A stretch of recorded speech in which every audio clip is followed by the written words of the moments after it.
Beneath the rolling waves, moments of calm can shatter in an instant, when unseen giants strike without warning. Whether it's the snap of jaws near a vessel, the rush of water exploding from a riverbank, or the chaos of stranded survivors fighting for their lives, nature's power reveals itself with terrifying force. From a South African film crew ambushed at sea to a jetpack rider in Fiji facing a predator's sudden fury, these encounters span horror and survival. In this video, we'll uncover 6 chilling encounters that expose the raw unpredictability of the wild. The waters off Gansbaai, South Africa, had earned their reputation as the great white shark capital of the world long before September 17, 2025. This small fishing town, nestled along the Western Cape's rugged coastline, sits at the meeting point of 2 ocean currents, creating nutrient-rich waters that attract massive seal colonies. Where seals gather, apex predators follow, making these waters a natural theater for some of nature's most dramatic encounters. The research vessel Ocean Explorer bobbed gently in the swells that morning, its crew of 5 preparing for another day of documentary filming. Maya Bennett, a 29-year-old underwater cinematographer from Vancouver, had spent the better part of 2 weeks capturing footage of the region's great white population for a wildlife documentary. Her colleague, Leo Carter, served as camera assistant and had proven invaluable in managing the complex underwater equipment required for their ambitious project. The morning had started with promise. Water visibility extended nearly 30 meters, and the crew had already spotted several juvenile great whites patrolling the area around Dyer Island. The documentary's director, James Morrison, had emphasized the importance of getting close-up footage that would showcase the shark's natural hunting behavior without sensationalizing their predatory nature. Maya positioned herself near the starboard rail, adjusting her waterproof camera housing while Leo prepared the backup equipment. The boat's captain, a weathered local named Pete Kowalski, maintained the vessel's position using GPS coordinates that had proven productive in previous days. The remaining crew member, marine biologist Dr. Sarah Hendricks, monitored hydrophone readings that tracked shark movements in the surrounding waters. At approximately 11:30 that morning, Maya spotted a large female great white approaching from the south. The shark's distinctive scarred dorsal fin identified her as a specimen they had encountered twice before during their filming period. Maya estimated the predator's length at nearly 5 meters, making her one of the larger individuals they had documented. Maya leaned over the vessel's side, extending her camera rig into the water to capture the shark's approach from below. The female great white had shown curiosity toward their boat on previous encounters, often making close passes before disappearing into the deeper waters beyond the continental shelf. Leo positioned himself beside Maya, ready to adjust lighting equipment and maintain radio contact with the surface support team. The attack occurred with terrifying suddenness. The great white, which had been cruising at a depth of approximately 8 meters, suddenly accelerated upward with explosive force. Marine biologists later theorized that Maya's camera equipment, combined with her positioning over the water, may have triggered the shark's predatory response by resembling a wounded seal. The massive predator's jaws clamped onto Maya's left leg just above the knee as she leaned forward to adjust her camera angle.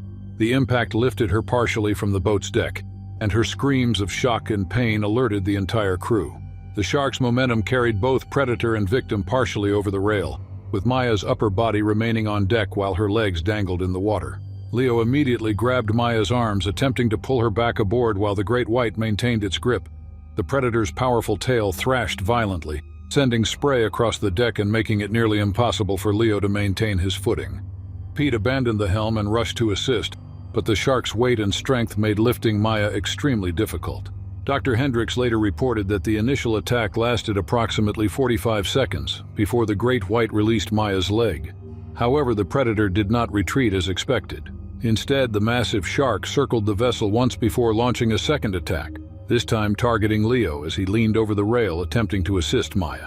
The great white's jaws closed around Leo's right forearm, dragging him partially into the water. Pete and Dr. Hendricks grabbed Leo's legs, engaging in a desperate tug-of-war with the predator, while Maya, despite her injuries, managed to crawl toward the boat's emergency equipment locker. Blood from both victims spread across the water's surface, creating a crimson slick that seemed to further agitate the shark. James Morrison, who had been operating a second camera from the bow, began striking the water's surface with a boat hook while shouting instructions to the crew. The commotion and splashing appeared to confuse the great white. which released Leo after approximately 30 seconds and circled the vessel twice more before disappearing into deeper water. The crew immediately implemented their emergency medical protocols. Maya had suffered deep lacerations to her left thigh and calf, with the shark's teeth causing significant muscle damage and a fractured fibula. Leo's injuries included severe puncture wounds to his forearm, damaged tendons, and a fractured radius. Both victims remained conscious throughout the ordeal, though Maya showed signs of shock from blood loss. Pete radioed for help while Dr. Hendricks administered first aid using the boat's medical supplies. The nearest helicopter medical evacuation team was dispatched from Cape Town, with an estimated arrival time of 25 minutes.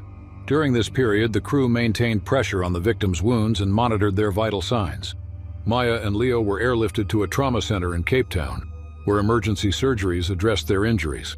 Both victims survived the encounter, though Maya required multiple operations to repair muscle damage and restore mobility to her leg. Leo underwent reconstructive surgery on his forearm, but eventually regained full use of his hand. The incident marked one of the most well-documented great white attacks in South African waters, providing researchers with valuable data about predatory behavior and human-shark interactions. Maya and Leo both returned to their careers in wildlife filmmaking, though neither worked in marine environments again. The experience had fundamentally changed their relationship with the ocean's apex predators, serving as a stark reminder that even experienced professionals operating with proper safety protocols remain vulnerable to the unpredictable nature of wild animals. The remote stretch of river in northern Australia's Kakadu region had remained largely unchanged for thousands of years when Mark Hamilton and Sophie Lane arrived in March 2018. This pristine waterway, flowing through dense mangrove forests and sandstone escarpments, served as home to one of the world's largest populations of saltwater crocodiles. Aboriginal communities had long respected these ancient predators, understanding that the murky waters concealed apex hunters capable of explosive violence. Mark Hamilton, a 42-year-old wildlife photographer from Brisbane, had spent 3 weeks documenting the region's unique ecosystem alongside his partner Sophie Lane, a nature writer researching traditional Aboriginal hunting practices. Their project focused on capturing the delicate balance between human communities and dangerous wildlife in Australia's northern territories. The couple had established a temporary camp along a tributary known locally for its diverse bird population. Traditional owners had granted permission for their research, though tribal elders had repeatedly warned about approaching the water's edge during the wet season, when crocodiles became more aggressive and territorial. On March 15th, the afternoon light filtered through the canopy as Mark positioned himself near a fallen ironwood tree extending into the water. A rare Jabiru stork had been fishing in the shallows for nearly an hour, presenting an opportunity for the type of behavioral photography that would enhance their documentary project. Sophie remained approximately 20 meters upstream, taking notes on the river's seasonal water levels and their impact on local wildlife patterns. Mark waded knee-deep into the river, his waterproof camera equipment secured in a floating case. The water temperature felt comfortable against his legs, and the gentle current suggested minimal crocodile activity in the immediate area. He had photographed saltwater crocodiles before, though always from boats or elevated positions, and understood their preference for deeper channels during daylight hours.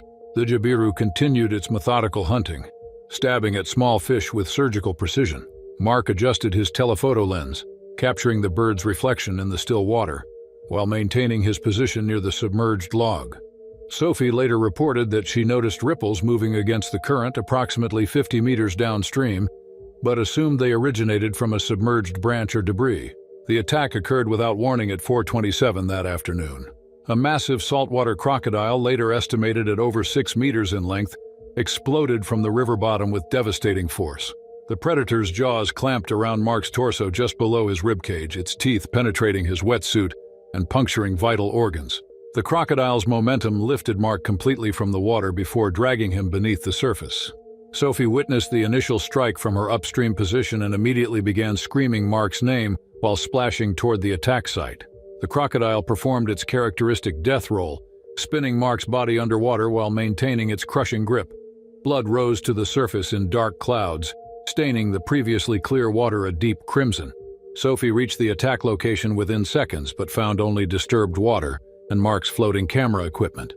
She continued calling his name while striking the surface with a broken branch, hoping to locate him or drive away the predator. The crocodile had disappeared completely, taking Mark with it into the river's deeper channels where visibility dropped to zero. Emergency protocols required Sophie to maintain her position and radio for assistance rather than entering the water herself.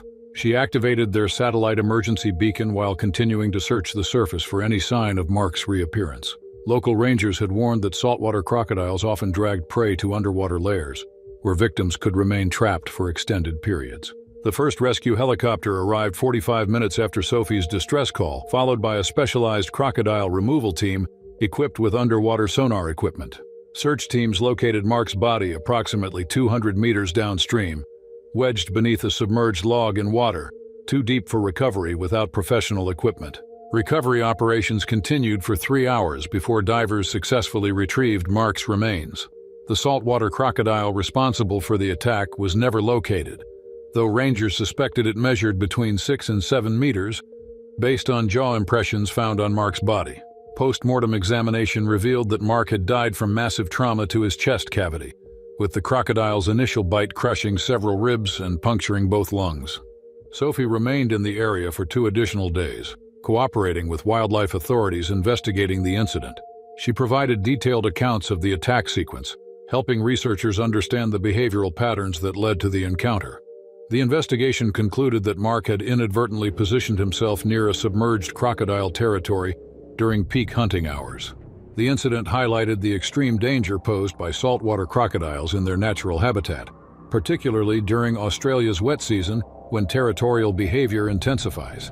Wildlife authorities used the case to reinforce safety protocols for researchers working in crocodile-inhabited waters, emphasizing the importance of maintaining distance from riverbanks during daylight hours. Sophie eventually completed their documentary project, dedicating the work to Mark's memory while advocating for increased safety awareness among wildlife photographers. The experience fundamentally changed her approach to nature photography, serving as a permanent reminder that even experienced professionals remain vulnerable to the explosive power and stealth capabilities of apex predators in remote wilderness areas. The open waters of the Bahamas stretched endlessly in all directions when Marcus Hale's helicopter encountered severe weather conditions on August 12, 2021. This region of the Atlantic Ocean, located approximately 60 nautical miles northeast of Nassau, represented some of the deepest and most isolated waters in the Caribbean basin. These pelagic zones served as hunting grounds for oceanic white-tip sharks, apex predators known for their bold behavior around shipwreck survivors and their willingness to investigate potential food sources in open water. Marcus Hale, a 38-year-old charter pilot from Miami, had been transporting 2 passengers on a private sightseeing flight when the weather system developed with unexpected intensity. His passengers included Rebecca Torres, a marine insurance adjuster, and David Chen, a businessman returning from a conference in Nassau. The helicopter, a well-maintained Bell 206, had performed flawlessly during hundreds of similar flights across the Caribbean. The storm struck without adequate warning from meteorological services. Wind speeds increased from 15 knots to over 50 knots within minutes, creating conditions that exceeded the helicopter's operational limitations. Marcus attempted to divert to the nearest airport, but rapidly deteriorating visibility and increasing turbulence made navigation extremely challenging. At 2:15 that afternoon, a severe downdraft forced the helicopter into an unrecoverable descent.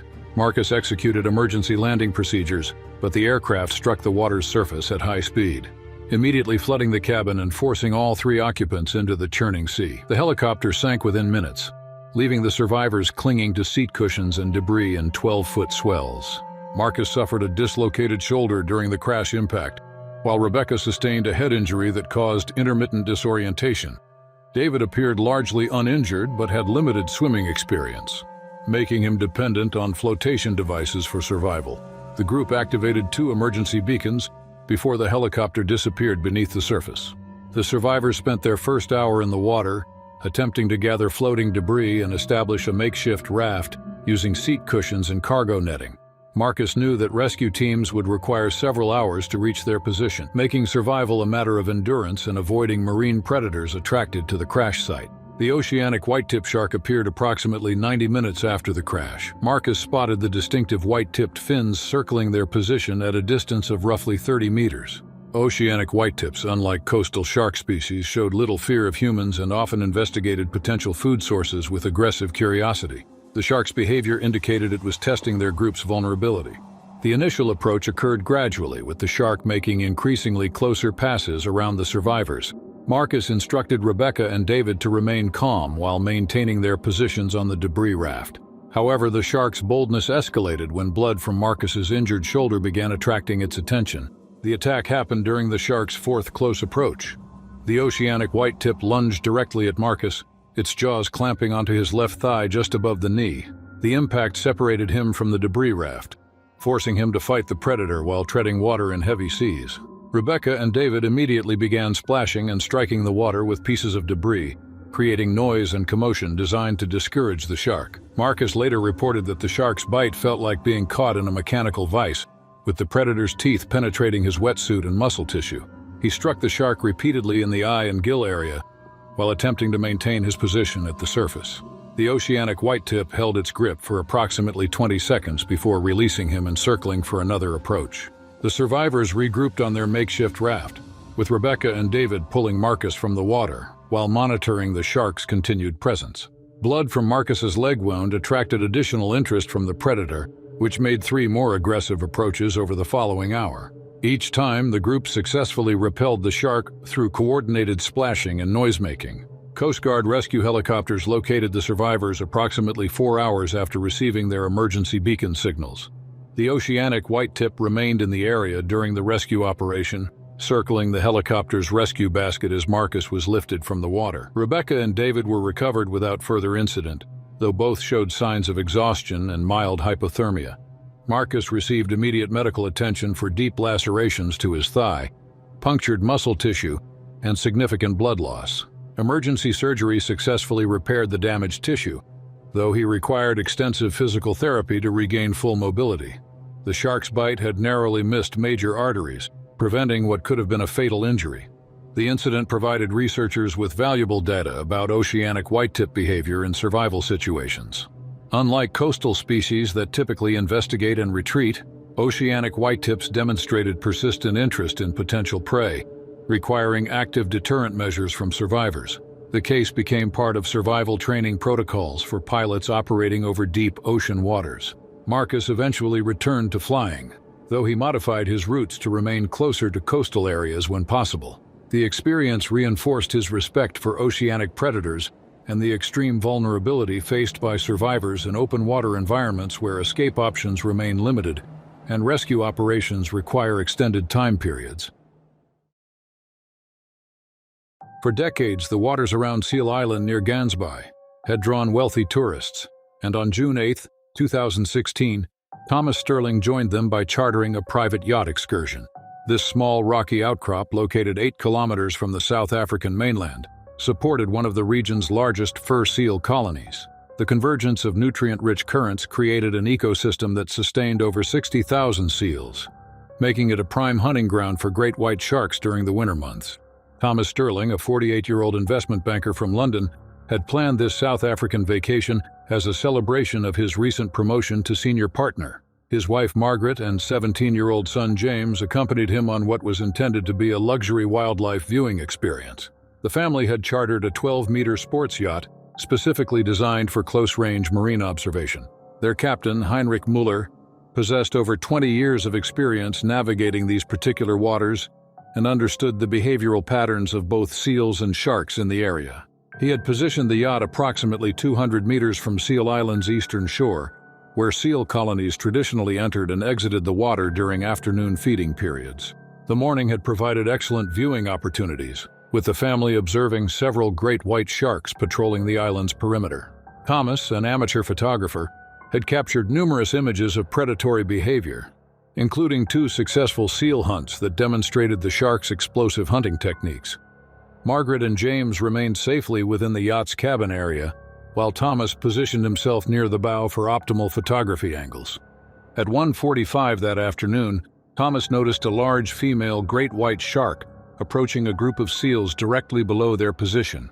The predator appeared to measure approximately 5 meters in length, making it one of the larger specimens they had encountered during their 3-day excursion. Thomas leaned over the yacht's bow rail, adjusting his telephoto lens to capture the anticipated attack sequence. The great white's behavior suddenly changed from typical hunting patterns to aggressive territorial display.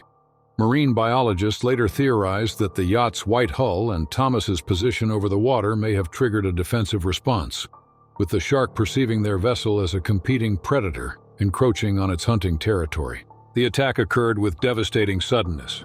The massive great white launched itself vertically from the water with tremendous force, striking the yacht's hull just below where Thomas stood. The impact created a bone-jarring collision that sent spray across the entire deck and caused Thomas to lose his balance. The predator's momentum carried it partially onto the yacht's bow platform, where its jaws snapped repeatedly at Thomas's legs. Thomas fell directly into the water beside the agitated shark, which immediately seized him around the torso and right leg. The great white's teeth penetrated his wetsuit and caused massive trauma to his chest cavity and thigh muscles. Margaret and James witnessed the attack from the cabin area and began screaming for Captain Muller's assistance, while the shark thrashed violently in the bloodied water.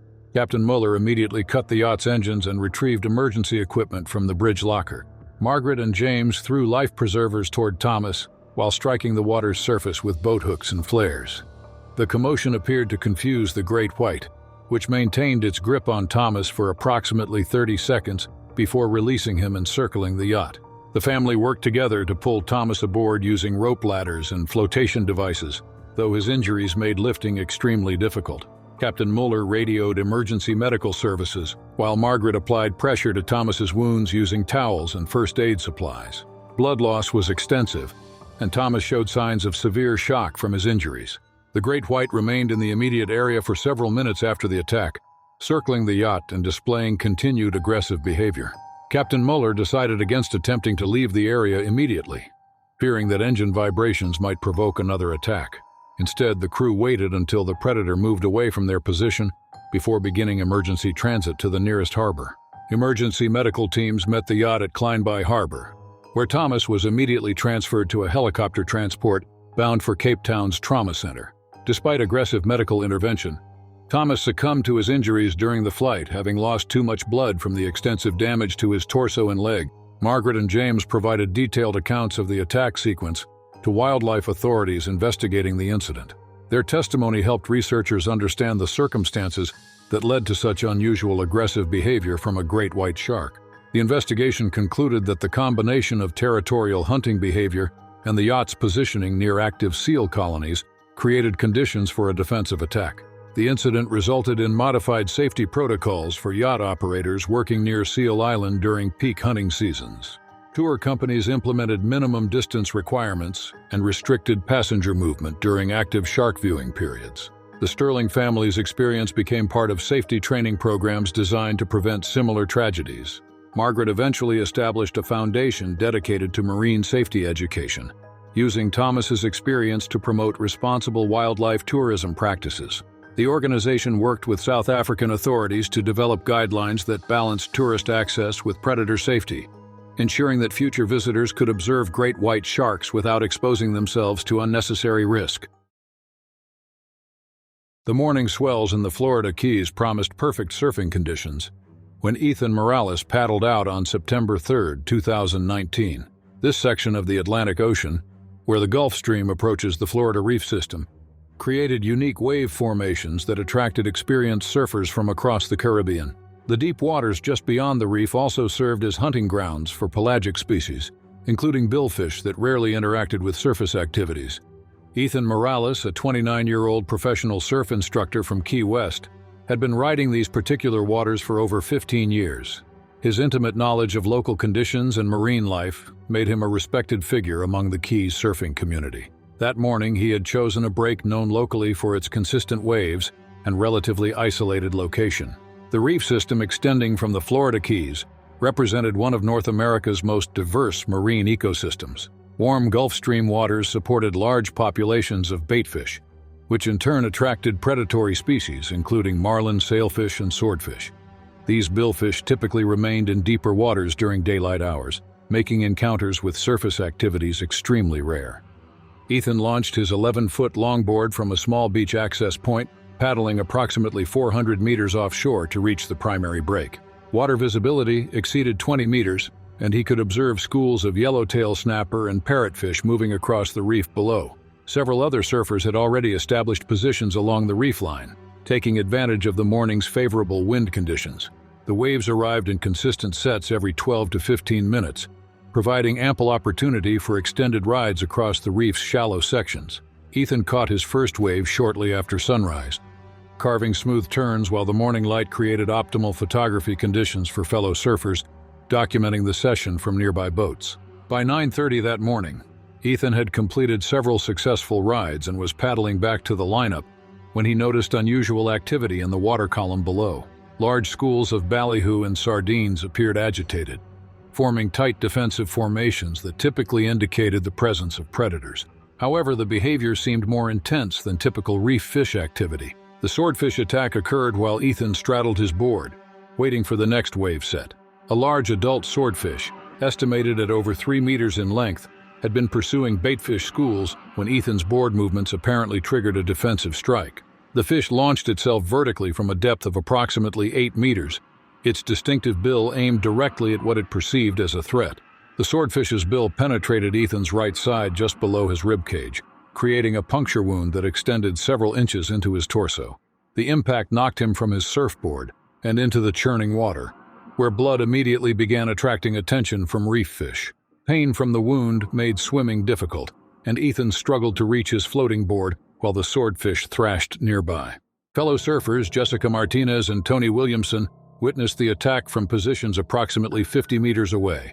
They immediately abandoned their own boards and swam toward Ethan, forming a protective barrier between him and the agitated swordfish while calling for assistance from support boats anchored near the reef.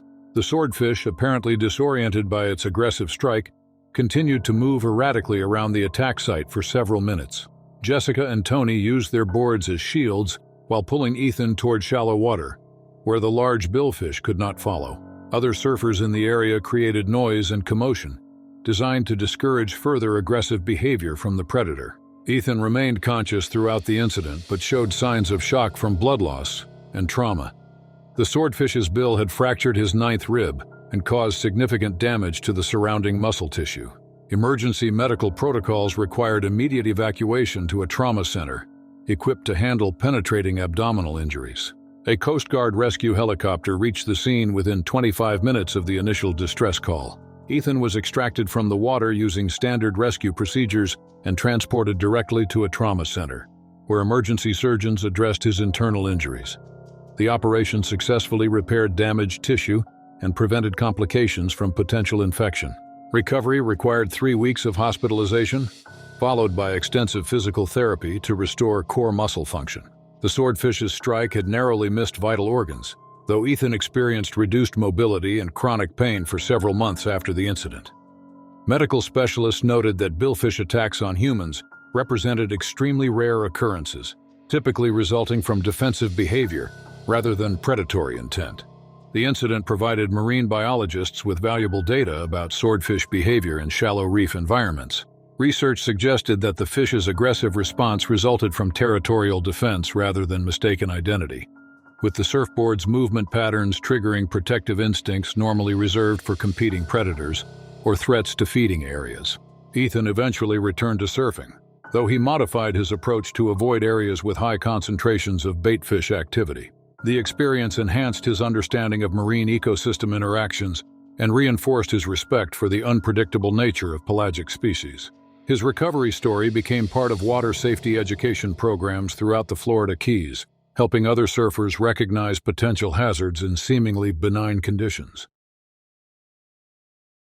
The pristine coral reefs surrounding the Mamanuca Islands in Fiji had become a premier destination for extreme water sports when Daniel Kim arrived for his hydro jetpack adventure on November 14, 2022. These tropical waters, warmed by South Pacific currents and protected by extensive reef systems, supported diverse marine ecosystems that included large populations of reef sharks. The clear visibility and consistent weather conditions made the area ideal for high adrenaline activities that required precise control and optimal water conditions. Daniel Kim, a 34-year-old adventure sports enthusiast from Seattle, had traveled to Fiji specifically to experience jetpack flying in an exotic location. His background in extreme sports included skydiving, base jumping, and professional motorcycle racing, making him comfortable with high-risk activities that demanded split-second decision-making and physical coordination. Daniel worked as a software engineer for a major tech company, but his real passion lay in seeking out increasingly challenging adventures around the world. This Fiji trip represented his first attempt at hydro-jetpack flying, though his extensive experience with other extreme sports had prepared him for the physical demands and mental focus required. The Mamanuca Reef System extended across nearly 200 square kilometers of shallow tropical waters, creating natural lagoons and channels perfect for water sports activities. Local operators had established jetpack bases on several islands, taking advantage of calm conditions and depths suitable for both beginners and experienced riders. The reefs also supported healthy populations of blacktip and white-tip reef sharks, along with occasional visits from larger pelagic species. Marine biologists had documented regular tiger shark activity in the deeper channels between islands, particularly during early morning and late afternoon hours, when these apex predators typically hunted. The local ecosystem thrived due to strict conservation measures implemented by the Fijian government, which had created protected zones throughout the archipelago to preserve both coral health and marine biodiversity. Daniel's jetpack session began at a commercial waterfront operation, where certified instructors provided safety briefings and equipment familiarization. His group included 6 other participants, along with 2 support boat crews equipped with emergency medical supplies and rescue equipment. The planned flight area encompassed a lagoon approximately 1 kilometer wide, with maximum depths of 15 meters over a sandy bottom. Lead instructor Thomas Nakamura, a former Australian Navy diver with 15 years of experience in Fijian waters, conducted a comprehensive safety briefing that covered equipment operation, emergency procedures, and local marine life awareness. The briefing included specific information about shark species commonly encountered in the area, though the instructor's emphasis focused primarily on the smaller reef sharks that occasionally showed curiosity about jetpack operations.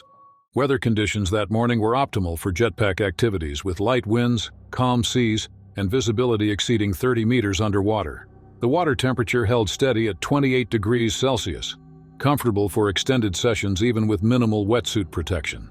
Tidal conditions were approaching slack water, reducing current flow that could complicate jetpack control for inexperienced operators. The hydro jetpack system used high-pressure water propulsion to achieve heights up to 10 meters above the surface, allowing riders to perform aerial maneuvers while tethered to a floating platform. Daniel quickly mastered the basic control systems and progressed to advanced techniques, including forward flips and diving entries that brought him close to the water's surface. His natural athletic ability and fearless approach to new challenges impressed the instructors, who gradually allowed him greater freedom to explore the operational area. Fellow participant Sarah Mitchell, a marine biology student from New Zealand, observed Daniel's rapid progression with admiration, noting his smooth transitions between aerial and underwater phases that characterized advanced jetpack technique. The floating platform supporting the jetpack system was anchored over a section of reef that local guides considered among the most spectacular in the island chain. Coral formations rose from depths of 12 meters to within 3 meters of the surface, creating underwater gardens that attracted diverse fish populations. Schools of yellow snappers, parrotfish, and angelfish moved through the coral structures in constantly shifting patterns that created a living kaleidoscope beneath the jetpack operations. Local fishing vessels had operated in the area earlier that morning, following traditional routes used by Fijian fishermen for generations. Captain Ratu Meli and his crew had been targeting tuna and mahi-mahi in the deeper channels, cleaning their catch directly over the side of their boat as was customary. The fish blood and scraps had created a scent trail that extended several kilometers through the water column, attracting various marine predators, including the massive tiger shark that would soon encounter Daniel. Support boat operator Jake Thompson had noticed increased seabird activity around the platform during the morning sessions, with frigate birds and tropic birds diving more frequently than usual. This heightened avian feeding behavior often indicated the presence of baitfish schools being driven to the surface by larger predators, though the connection between bird activity and potential shark presence was not immediately recognized by the jetpack operation crew. Marine biologist Dr. Elena Vasquez, who had been conducting research in the Mamanuca region for over a decade, later explained that tiger sharks frequently followed fishing vessel routes, taking advantage of the readily available food sources created by commercial and subsistence fishing operations. These apex predators possessed incredible sensory capabilities, detecting blood and fish oils in the water from distances exceeding several kilometers under favorable current conditions. The water conditions that day had created what Dr. Vasquez described as optimal hunting circumstances for large sharks. Light currents allowed scent trails to remain concentrated rather than dispersing quickly, while the clear visibility enabled visual hunting techniques that complemented the shark's chemical detection abilities. Tiger sharks, unlike many other species, showed remarkable adaptability in their hunting strategies, combining opportunistic feeding with active predation depending on available prey sources. During his third flight session, Daniel positioned himself above a coral outcropping where tropical fish congregated in large schools. The colorful reef fish and clear water created ideal conditions for photography, and support crew members captured his aerial maneuvers from multiple angles. His confidence had grown considerably throughout the morning, and he began attempting increasingly complex maneuvers that brought him closer to the water surface between aerial phases. The jetpack's water propulsion system created a significant surface disturbance, though previous sessions had not attracted unusual marine life attention. What neither Daniel nor the support crew realized was that a large female tiger shark had been patrolling the deeper waters beyond the reef edge, following scent trails left by fishing activities from earlier that morning. The tiger shark had likely been in the area for several hours, methodically investigating various scent sources while maintaining a patrol pattern along the reef's outer edge. Tiger sharks were known for their methodical hunting approach, often spending extended periods assessing potential opportunities before committing to aggressive action. The combination of fishing vessel activity, concentrated baitfish schools, and the unusual surface disturbance created by jetpack operations had created what marine behaviorists would later describe as a perfect storm of predatory stimuli. The tiger shark attack occurred during Daniel's attempt at a complex diving maneuver that brought him within 2 meters of the reef surface. A large female tiger shark, estimated at over 4 meters in length, had been hunting in the area when the jetpack's water disturbance and Daniel's rapid movements triggered an aggressive response. Tiger sharks, unlike reef species, showed little fear of surface activity and often investigated unusual phenomena with direct physical contact. The massive predator launched itself upward with explosive force, its jaws clamping onto Daniel's right leg just below the knee. The impact separated him from his jetpack controls, sending both rider and equipment crashing into the shallow water above the reef. The tiger shark's momentum carried them both several meters before the predator began its characteristic thrashing behavior designed to disorient prey. Daniel later described the sensation as being caught in a hydraulic press, with the shark's teeth penetrating his wetsuit and crushing muscle tissue around his calf and shin. Panic and adrenaline allowed him to strike the predator repeatedly in the eye and gill areas while attempting to reach his jetpack's emergency release system. Support crew members Jake Thompson and Maria Santos immediately responded from their nearby jet skis, creating noise and surface disturbance designed to discourage the shark's continued attack. They positioned their watercraft between Daniel and the tiger shark while deploying emergency flotation devices and first aid equipment.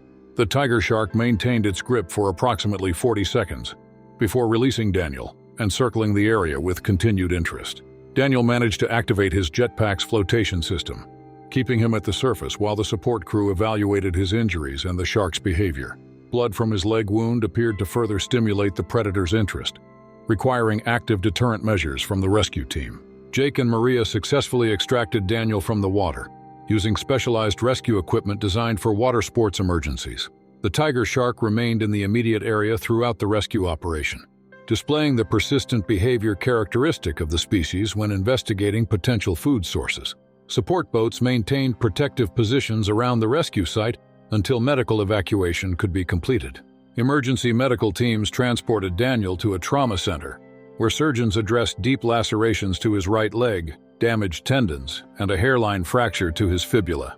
The tiger shark's bite had created extensive soft tissue damage, though no major arteries were severed. Recovery required multiple operations to restore function to his leg muscles and repair tendon damage. The incident prompted reviews of safety protocols for jetpack operations in reef environments known to support large shark populations. Equipment manufacturers modified emergency procedures to include rapid flotation systems and improved communication between riders and support teams. Tour operators implemented shark awareness training and established protocols for suspending activities when large predators were observed in operational areas. Daniel's experience became part of risk assessment procedures for extreme water sports in tropical locations. His recovery took nearly 8 months, during which he worked with marine biologists to better understand tiger shark behavior and the factors that contributed to his encounter. The research helped establish guidelines for water sports activities in predator-rich environments. Despite his injuries, Daniel eventually returned to adventure sports, though he avoided water-based activities in areas with known large shark populations. His experience reinforced the importance of understanding local marine ecosystems and respecting the unpredictable nature of apex predators in their natural habitat.